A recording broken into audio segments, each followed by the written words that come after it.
Srivani trust అత్యంత సమర్థవంతంగా పనిచేస్తుంది కాబట్టి దానిపై చంద్రబాబు కొత్త డ్రామాకు తెరతీశారని మండిపడ్డారు టీటీడీ మాజీ చైర్మన్ భూమన కరుణాకర్ రెడ్డి.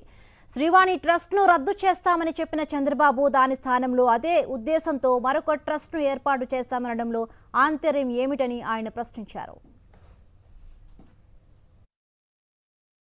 ఒకవేళ దానిని రద్దు చేసి జనరల్ ఫండ్లోకి మారిస్తే జీఎస్టీనే దాదాపు 60 కోట్ల రూపాయల భారం పడేటువంటి ప్రమాదం ఉన్నదని గ్రహించిన తరువాత శ్రీవాణి ట్రస్ట్ గురించి ఒక్క మాట మాట్లాడడం కూడా మానేసినారు. మానేసినటువంటిది ఆ తర్వాత ఎలా తమ తప్పును కప్పిపుచ్చుకోవాలా అన్నటువంటి ఆలోచనతో నిన్న కొత్త ప్రచారానికి ముఖ్యమంత్రి గారు ఒక తెరదీసినారు.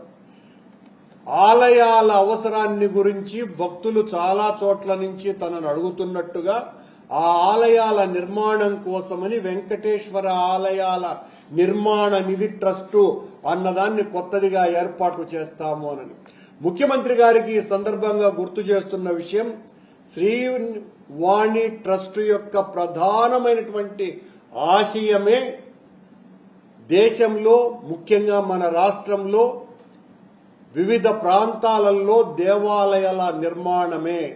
మా ప్రభుత్వ హయాంలో ఇప్పటికీ 3600 దేవాలయాలను శ్రీవాణి నిధుల నుంచే ఖర్చు పెట్టి నిర్మించి అక్కడున్నటువంటి స్థానికులకు అప్పగించటం జరిగింది.